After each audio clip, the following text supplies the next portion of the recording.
All right. Good to have you all here.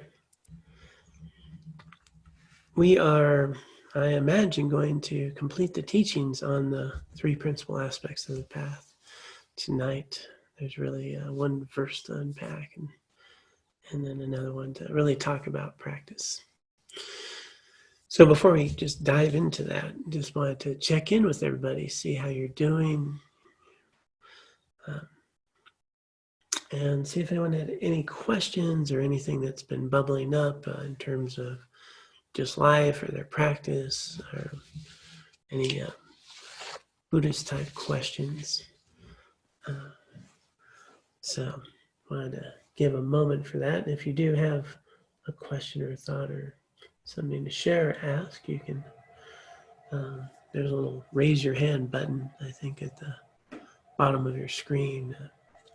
Some of these are all different depending on the type of, if you're on a phone or a computer, PC, and Mac and all that. But yeah, if there is something that you question about, thought, something that's bubbled up, I'm just going to pause for a few moments, see if anyone does. And then, of course, during the teaching, they'll have an opportunity as well. I'm just going to sit for a moment in case there's that person just right on the edge. Or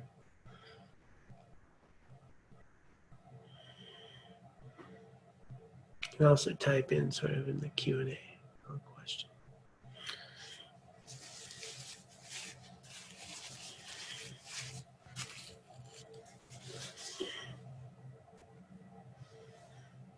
Okay, well, I'll check in on that.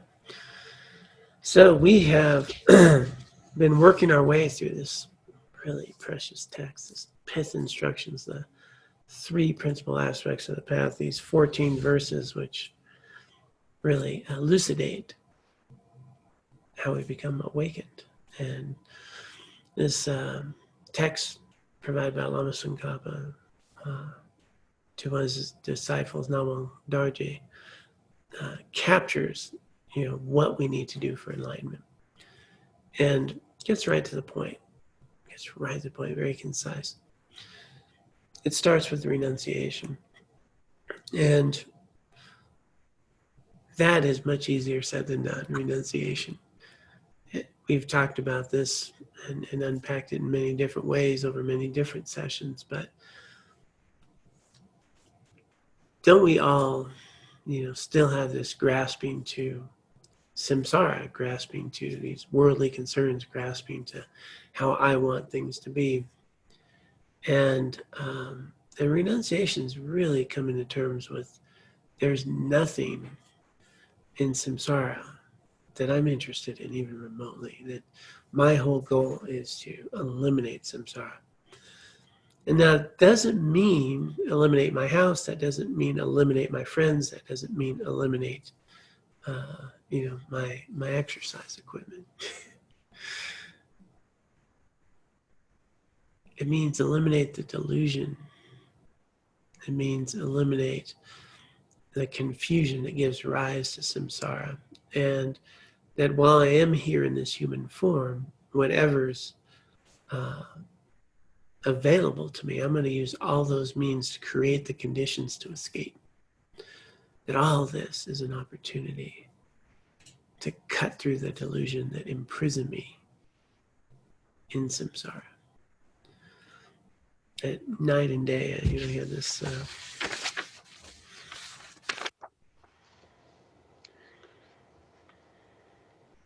when by accustoming, sorry, I'm little, can you be congested in your throat? Yeah, maybe that's what it is. When by accustoming yourself in this way, you never generate for even an instant a mind that aspires for the splendors of reoccurring samsara. And you develop the attitude that day and night always is interested keenly in liberation at that time. You have generated renunciation. So that's going to take a little work. And But it's a process that we unpack when we start to notice these um, very temporal effects of the pleasures that we receive, and also notice um, where our suffering really comes from. And that's key here. It's so key. Once we know where our suffering comes from, samsara does not look very interesting. Just doesn't.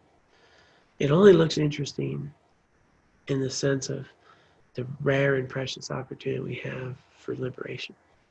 That all of us in this lifetime, if you're here listening to this teaching, you have a rare and precious human life. You have all the conditions ready for awakening. Very few humans have this, very few beings ever have this, and we have it. And we have it right now. We're at this tipping point of being in a human form, and human just in the sense that I have reasoning in my mind, and I'm in this state of being that has enough of leisure and some resources and opportunity and teachings. And I also have enough suffering to have me question, this existence. So, and it's available right now. So we're right here, and we have this opportunity to explore. Then we have the question. The question is, why do I suffer? And suffering here, mental and emotional suffering, we're really more focused on, not why do I have a pain in my knee?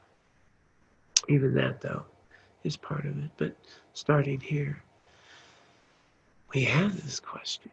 And once we really start to recognize that, it's not the events in my life, it's not the other people in my life. It's how I'm perceiving and interacting with and attaching to the events and the people and things that are happening. It's what I'm projecting onto them, attaching to, or thinking it should be, and that this mental and emotional suffering is arising from mental and emotional states and attitudes and habits and patterns. And once we get just a little taste of that, just our toe in the water, then we can bring to mind, bear in mind, start to observe the endless craziness of trying to find happiness in samsara. It's literally insane. And you don't have to be a Buddhist to recognize it, We all get caught up in that. It's all going to be better when I get this, or when I get that, and I get this job, or when this COVID-19 thing's over, or, when I get healthy again, or all those wins. And then those things happen. And then what happens? And then I have new sufferings. And then, but if this happens, or then I worry about what if that happens. And then I make up a whole lot of worry about something that may happen. All of which are constructs of my mind as I'm just seated, maybe at my own coffee table, caught up in stress, worry, and fear, when none of those things are actually happening anywhere but my mind.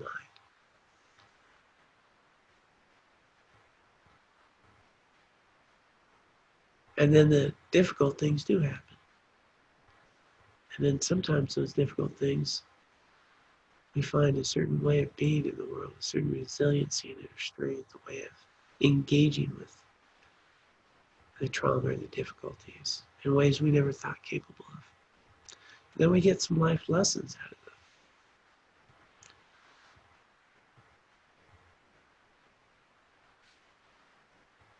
And all the while, we keep thinking it's all these events that are happening, to me. I have a friend who always likes to say, it's not happening to me, it's happening for me. That all of this is happening as an opportunity to develop this path of awakening. But that's a very different take on these events. And the suffering coming from, I really want things to be my way, as though I know how things should be. So renunciation is really coming to terms with reality. That I am part of something, much greater than myself. The food I drink, the air I breathe, the sun that comes up, the people that created the table that's in front of me, and the phone, and this technology, and all of this is going on simultaneously with my life, and it's dependent upon so many others, and so many factors, and so many different materials, and it all seems like so independent and separate, and the things I like and the things I don't like, and I just keep trying to arrange the world to make me happy. Source of my suffering, a misperception of myself and the world I'm engaged in. Not understanding things are impermanent, things change, and how I'm perceiving everything is dependent upon many causes and conditions, including the attitude and the conditioning I'm bringing to an event. So we've unpacked this a bit, but it's so foundational to really get us these last couple of verses. Important to remember in renunciation then.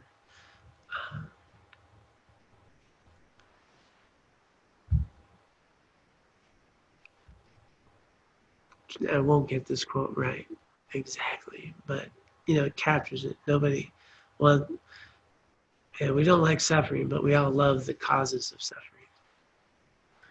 Right? I like all my attachments, and so therein lies the issue with renunciation. Ultimately, we don't want to suffer, but we also really love the things that make us suffer. Our attachments, our pleasures. All right, looks like I may have a question or something here.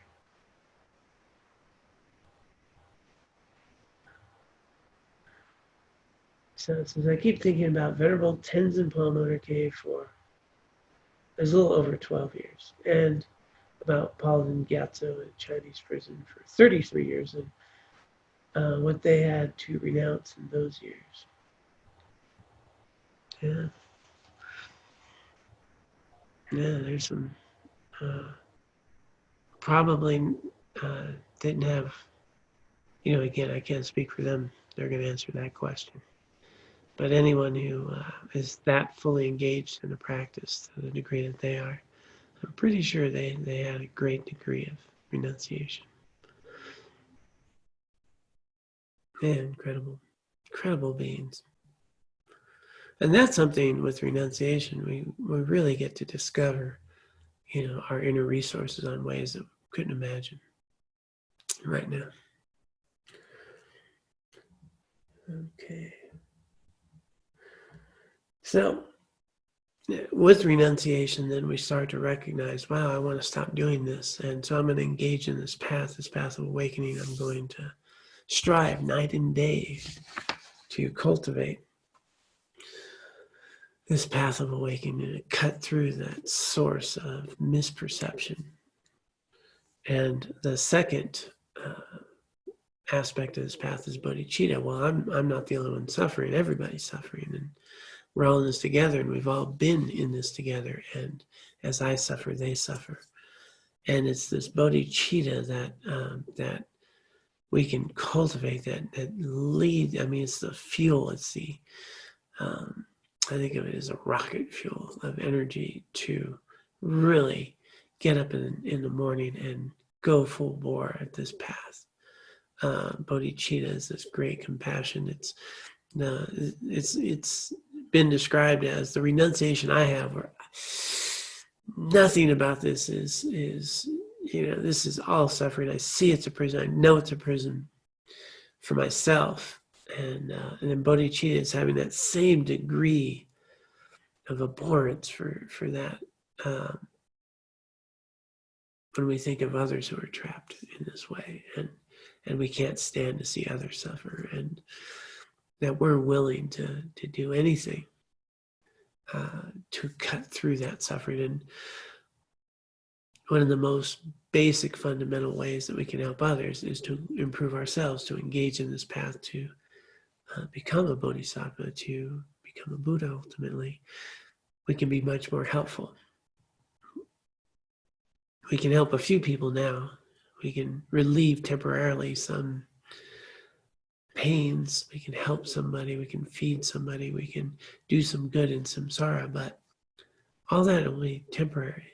As a bodhisattva and Buddha, then we're going to have a lot more ability to help all beings. And so it's with this motivation, this connection that we have with all other beings, and this understanding that we're interconnected, and that they're all the cause of my awakening. I wouldn't have anything without others. That we're really going to strive in this path. This bodhicitta that arises. And so having cultivated renunciation, and for myself, and then bodhicitta for all others, that's still not going to get me there. It's the wisdom, the direct realization of the nature of reality, of how things are. That piercing wisdom that cuts through all the confusion. That's what eliminates the cause of suffering. Wisdom. Suffering arises from misperception, accurate experience, and direct realization. Eliminate it. We won't be confused when we know the truth. And so all of this suffering arising from identifying me and mine with that which is not me and mine. That what I perceive as me, John, is changing moment to moment and arising in dependence upon a myriad of causes and conditions.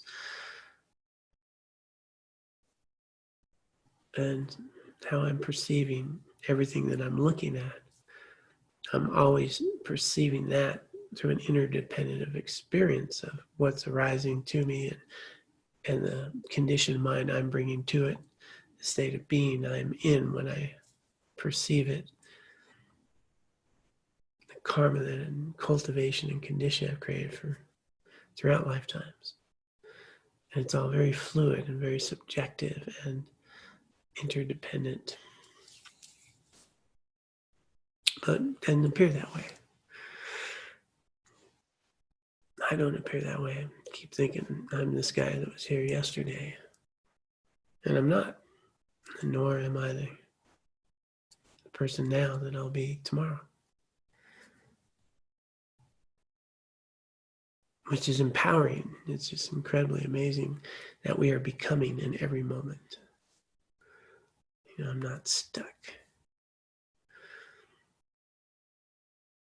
Yeah.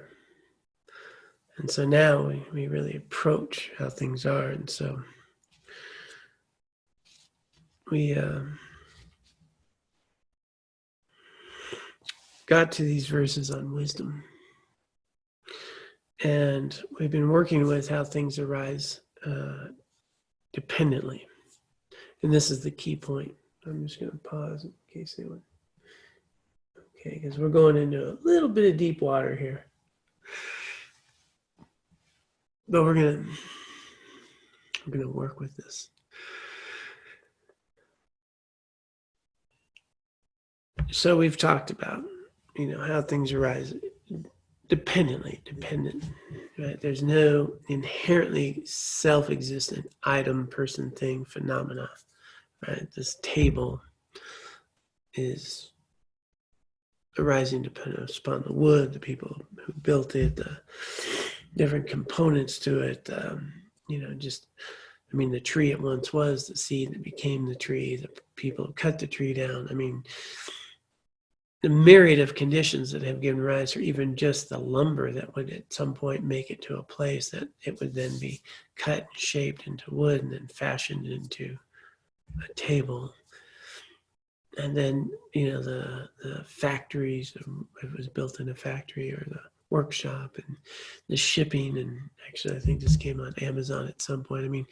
When you start to think of all the myriad causes and conditions that gave rise, for me to experience something, I think we actually call it a desk. It's a fold-out desk. Is it a desk or is it a table?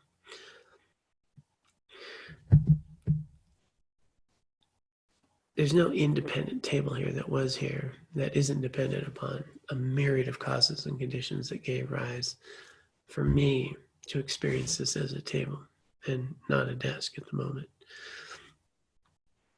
And even then start to understand that table isn't here. A table's a label, a concept in my mind that this is a table. It could be a desk. Right? And nothing about it changes to be a table or a desk. Right?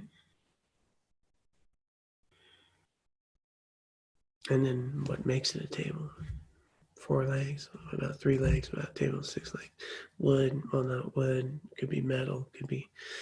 We start to understand that what I see in the world, I am experiencing phenomena, is always only arises in dependence upon causes and conditions and the observer, me, and the label that I attach to it, the construct in my mind of a table. And so there's nothing that exists inherently, independently from its own side, right? Everything that we experience is only arising in dependence upon. And then if we try to deconstruct it, to take the attributes, when does it stop becoming a table? Or when does it become a desk and not a table? Or when it folds up, or, when we take it apart at some point, does it stop being a table? When does it become a table? That, and as I mentioned a lot, a cat doesn't see a table, even though it's the same phenomenon. Elephant's not going to see a table. So how I'm experiencing the world is always a dependent arising. All phenomena I see is arising in dependence upon, and ultimately the label I stick to it is fundamentally a construct, a concept in my mind, not out there. We can use any of these things for different things, and they become different things.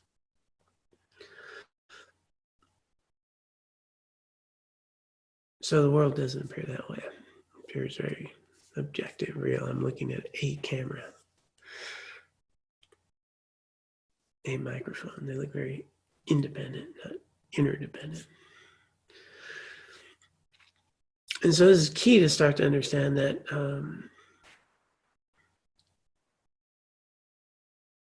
then they are empty of. Okay, what they are empty of. We talk about emptiness and we talk about voidness. They don't inherently, intrinsically have the qualities that I'm attributing to them, like a camera or a table or a microphone, teller. I mean, again, is this really a phone, or is it a computer, or is it a smartphone, or is it,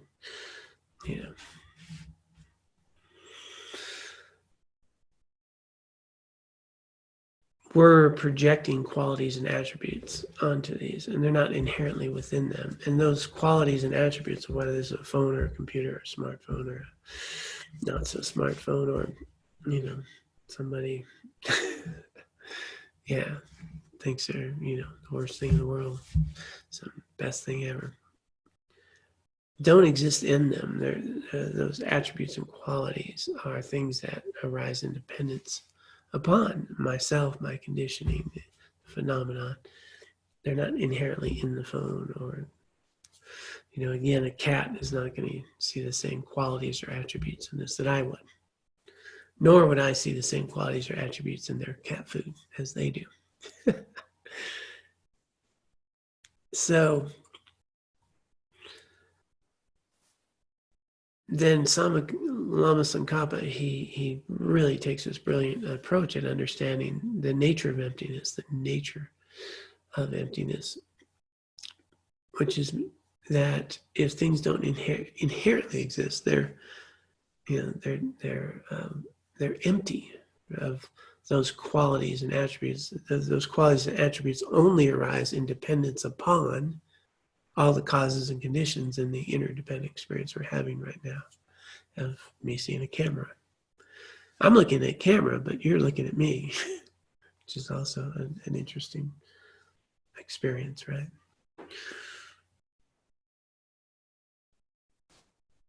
but it looks like a camera. And if I didn't know you were there, I'd just be talking to a black thing here. So these qualities and attributes are empty. That the phenomena of the plastic and metal in front of me and the dynamics of me using it being plugged in and there being electricity, and I'm not a cat and I am human, and all of these conditions give rise to me working with a webcam and a computer and all that can give rise to you seeing me in a moment. And all of you are seeing a different John based on your own experience and conditioning. There's no fixed, solid John, and there's no fixed, solid any of things for you or this experience that's objective. And in that thing, it's empty of those things. Those qualities and attributes and the way we experience everything is dependently arising. Right? So there's no solid fixed, that's the way it is, and everybody experiences the same way. And anything independent of causes and conditions, there's no thing, including me. So they're empty of that. And then we can experience all this phenomena from a different cultural background. We'll experience it differently. Even a colorblind person will experience everything I'm looking at differently. And matter of fact, I tend to experience my other office very different than Laura. My nose is generally pretty damaged. I don't have a keen sense of smell. And she enters and she knows the trash needs to be emptied. It's a very different experience in the same room. So as we start to understand then that everything is dependently arising, and I am having an interdependent experience moment to moment, and it's arising only in dependence upon me and the experience of the phenomena and all this coming together, we don't get caught up in making real, reifying these attributes inherent in things, people, and places. We stop thinking, that this person is like that and this thing is like that, and that's the way it objectively always is, rather than that's how I'm experiencing this person, and this is how I'm experiencing this event. And that even the I that's experiencing it is also very fluid. And if I change my perspective or what I attend to about this person, I'll experience them differently. I attend to something, I found out that they're, losing a loved one right now. I may attend to someone I thought was a jerk in a very different way. Or if I attend to, just what they did that I didn't like, well, I'm going to really see them in a particular way. If I attend to, knowing that, they wouldn't help my neighbor, tend to that differently. And so our mind tends to solidify and make real people, places, events, and the labels we stick on them, and they seem to be inherently a jerk, inherently a kind person, inherently this or that. And me, that I am like this, and I have these issues to deal with, and and all that feels very real and it's very solid, which helps us create our prison of samsara and our grasping and trying to make me right and feel good and get the things I like and try to avoid the things I don't, try to get you to act the way I'd really like you to act, because boy, if you just do what I tell you, man, my life would be so much better. And I think you'd enjoy it more too. And we get so frustrated when things aren't the way we want them to be, and then we think things should be different than they are. And boy, that in itself is just insane, right? I think things should be different than they are, instead of things are the way they are because of a myriad of causes and conditions that gave rise to them. And I am not the all-knowing creator of all things that knows how things should be. I don't even know who's going to call me tomorrow. But we can lose all that and really get caught up in how things should be. You get pretty worked up about it, rather than work with how things are in ways that can be constructive and healthy and understanding their very interdependent dynamic. Let's see if I got another thing here.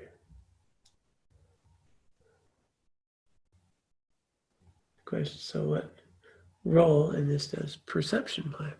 So that's a good question. That's what we're talking about, my perception of something. So I'm perceiving something. Camera, people, someone. And the way I'm perceiving them, and this is before I'm reacting to that perception, just the initial perception, let's say. Well, that is going to be, again, a very interdependent experience from all my conditioning, the karma I've created, and even whether I got enough sleep last night and whether I'm well fed or I'm hungry or whatever, is all going to play a role in how I'm perceiving someone, an event, something I'm doing. And then once that perception hits me, it's going to trigger, right, the seeds of karma, like, don't like, just kind of neutral, and then often an action, right? And so the common one I use all the time is, I can hear a sound. It's just a sound. So at that point, just sound. And then, but my mind labels it bird. Okay, bird. Oh, that's a bird. I think I like birds. How wonderful is that bird? I have a bunch of birds outside my office. I hear them really loud in the morning. And then pleasant, so I feel good. Sound, bird, label, pleasant, happy. The sounds of birds making me happy. Vibration, sound, bird, trying to meditate, trying to record something. Frustrating, trying to get this done. Same event, same type of thing, sound, label, and then from label, from perception, then reaction, pleasant, unpleasant, and then action. It could be frustration, could be joy. Initial perception, though, is going to have a lot to do with all of my conditioning. So the karma I've created throughout my lifetimes helps shape and condition how I perceive others. And, we can all see someone and that's someone I like, and then somebody else doesn't like them, and somebody I don't like, somebody else likes them. They perceive them very differently, which triggers that like, don't like, and a lot of that has to do with all of the lens through which I experience the world through my karma and klesha, my mental afflictions. But we can recognize this, and I can shift my perspective. I can take my perception, shift my perspective. The one I use all the time is, I'm not stuck in traffic, I am traffic. And that's quite a different shift in perspective. And then I start perceiving things differently.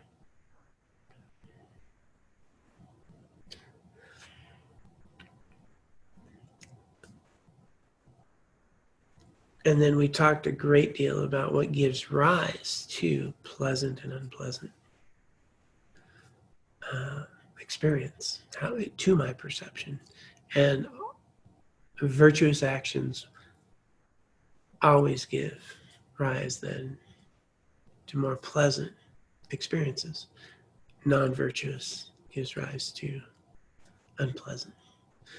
So if we really get that, talk about a game changer in your life. We want to talk about stop suffering, stop creating the cause of suffering. Right? Stop creating non-virtuous activities, selfish behaviors, and things of that nature. And start cultivating virtuous ones. That's, we've talked about the 10 non-virtuous actions and engage in the 10 virtuous ones. So whatever's happy, if something's unpleasant, that karma is ripened. Now, how I respond to what's happy is unpleasant, I can create a virtue, I can create merit, and I can start creating the causes of no more suffering. So it's not the event that's happening and how it's impacting me, it's how I'm now responding to it, understanding this dynamic that then there's no event in my life that isn't a cause for me to cultivate a path of awakening. That's pretty empowering. We often don't remember that, though, because We really think this is happening. I don't want to feel like this. They should change, and I want things to be different. I call somebody, we complain, and this whole thing. Rather than understand, that unpleasant experience is karma that's ripened, and it's given me an opportunity now to respond in ways that will cultivate this path of awakening for me and no more suffering.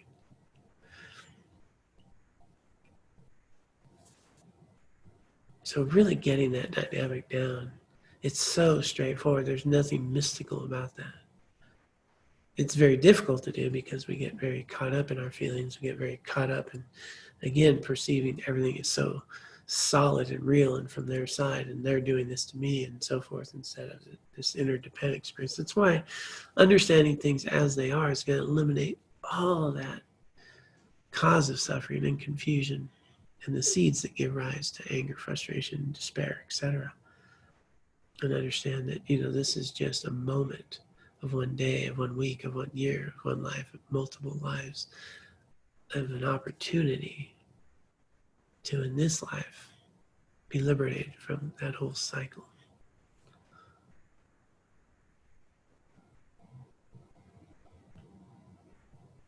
Yeah.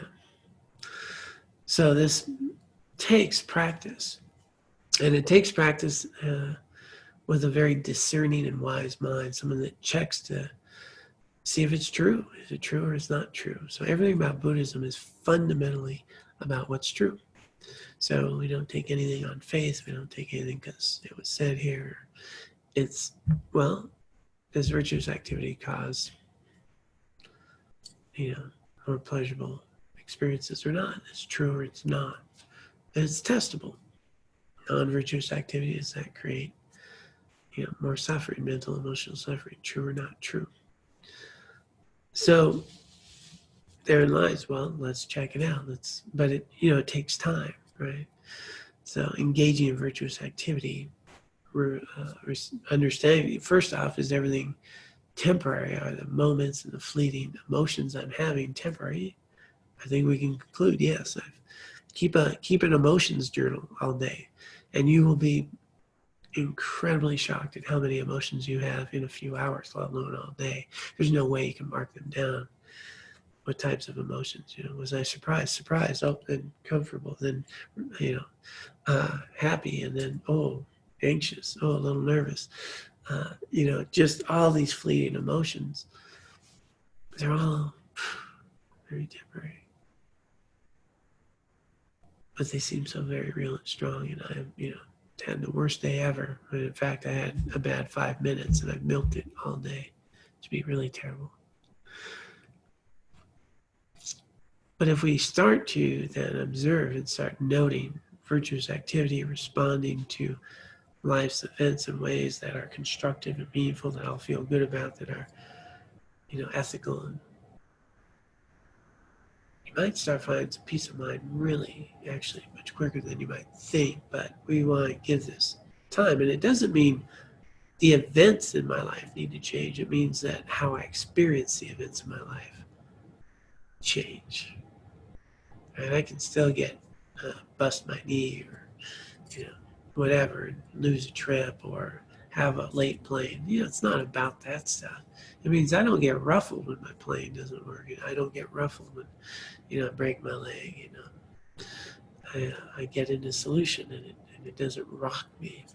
And I can utilize what is available to me with a much greater degree of contentment and well-being. I experience it very differently.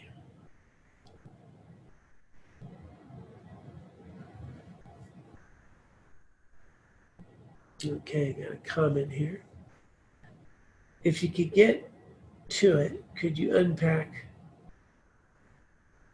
12? Rely on solitude and by generating the power of.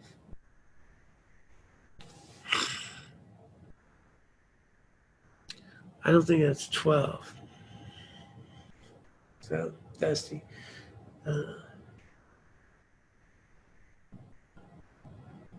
And then Medford is. So, Dusty, if I can mic you, if you can explain your question. And Medford, tough one. Remember that ignorance arises because I perceive things to be real. Right. Okay. So Medford is also making this point, which is what we are trying to. I think I've been trying to say it about 10 different ways. That our misperception arises because we perceive things as real and independent, permanent, singular, and that's not how things are. So let me close this. And Here and Now Center got the hand up. I'm going to allow you to talk. And here we go, Dusty. I think you're on. Hey, Don, can you hear me? Oh, volume's pretty low here. Let me turn that up. Try that again. Can you hear me, John? Yep. Hello. Got Yeah, it? I can hear you. Yeah, it's that 12th point. It's the second to last part. So, or I'm sorry, it's 14. You're correct. 14. Okay. 14. The third line, rely on solitude and, comma, by generating the power of joyful perseverance, quickly realize, my son, your immemorial goal. And it was the kind of, as it flows into this, the rely on solitude. It's just a cause to ponder in terms of, just wondering that part of the statement of rely on solitude with joyful perseverance. Mm. Right. So the two verses I was going to get today were 13 and 14. Somehow we already got to an hour. This never happens, right? But I don't want to get to 14 without 13. The short answer to what you're saying is when all these instructions are complete and I have a realization of renunciation, a realization of bodhicitta, experience of that, and I have a clear realization of emptiness, of dependent arising, of this. At that stage in the game, you're ripe, and then you go into solitude and you meditate single-pointedly on these realizations that arise from the three wisdoms of receiving these teachings, analyze these teachings, having realizations of these teachings, and then meditating single-pointedly upon them. Having achieved shamatha prior to that stability of mind, you bring your analytical, your vipassana into at this stage, and you go off into solitude for that. That's what he means there. So that's the practice, but that's at that right point. Understood. Thank you. You're welcome. So I want to read 13 and 14 if you're okay for a few minutes. So further, when you know how appearance eliminates, no, we're going to have to do this more because this is a very rich point. What we've been doing was 12, which is, but when not by alternation, but all together at once, your certitude from the mere sight of non-fallacious dependent arising causes all your ways of taking objects as inherently existent to fall apart. You have completed discerning the correct view, understanding then that I don't ever see things as inherently existent, objectively solid from their own side. That just falls apart. That I'm and the really the way into this is if I just understand everything I'm experiencing is subjective and interdependent. So I'm experiencing what I'm looking at in a very subjective nature. It's not objectively the way I'm seeing it. You would see it differently, you'd experience it differently, and so forth. Yeah, but added to that more deeply is that everything that I'm experiencing is dependently arising from a multitude of causes and conditions that are giving rise to me in this moment experiencing it. And so when that falls apart, and I don't ever see things as inherently, the way self-existent, then that falls apart. So that's 12, and that's what I was trying to get through to get us to 13 and 14. 13 is really the core of this understanding of the nature of how we perceive things and experience them, and how they really are. And so it's really taking us away from the two extremes of reifying everything or nihilism, where it doesn't really exist. It's things do exist, they just don't exist in the way I'm perceiving them.